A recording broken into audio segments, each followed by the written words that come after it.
लागू करने का प्रावधान किया गया है। सर आर्टिकल 14 क्या क्या कहा गया है उसमें?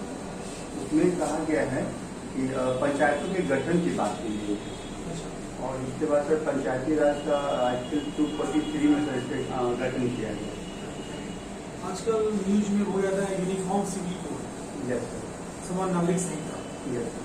इसका प्रावधान कहाँ पे किया गया है संविधान में? संविधान में आर्टिकल 44 है। यस, क्या बोला गया?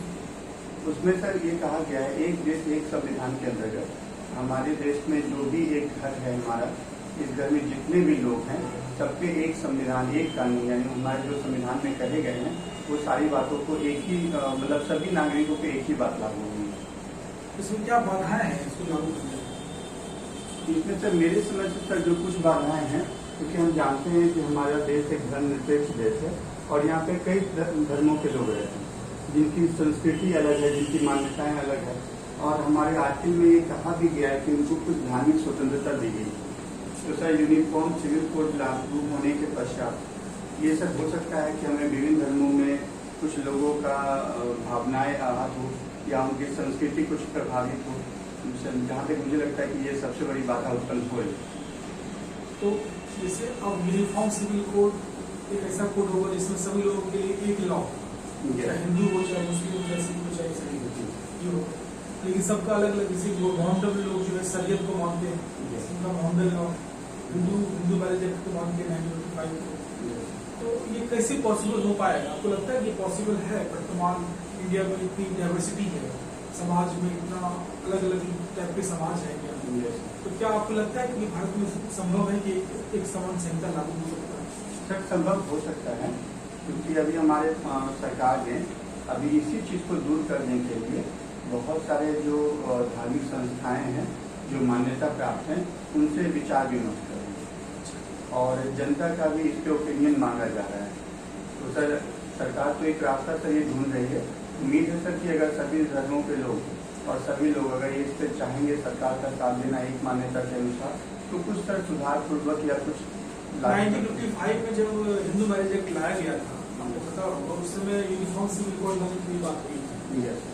तो उस समय हमारे देश के प्रधानमंत्री थे जवाहरलाल नेहरू, और उनको लगा कि व्यवहारिक नहीं है यूनिफॉर्म सिविल कोड, इसलिए नहीं लाए। लेकिन बाद में फिर जाकर सुप्रीम कोर्ट ने शाहबानो के केस में ये कहा कि सरकार को प्रयास करना चाहिए यूनिफॉर्म सिविल कोड लाने के लिए।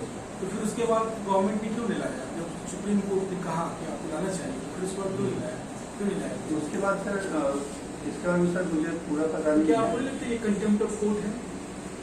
ये कंटेम्प्ट ऑफ कोर्ट तो नहीं कह सकते हैं सर, इसमें थोड़ा सा समय लग रहा है, क्योंकि हम ये जानते हैं कंटेम्प्ट ऑफ कोर्ट किसको कहते हैं?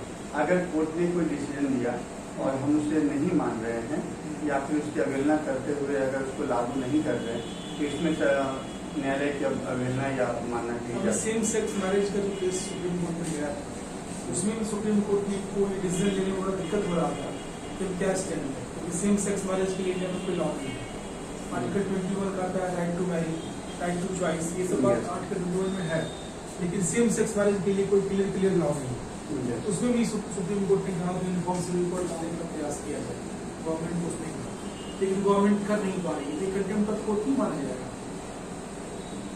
उसमें सर हाल ही में मैंने पेपर में ये पढ़ा था कि न्यायालय ने भी ये कहा है कि हम किसी चीज़ के खिलाफ नहीं हैं, लेकिन जो वैधानिक है और जो संस्कृति के अनुसार है उसे थोड़ी देखनी चाहिए। सेम सेक्स मैरिज के बारे में तो क्या ओपिनियन है, ये सही है या गलत है? सर इसे हम दो पहलुओं से देख सकते हैं।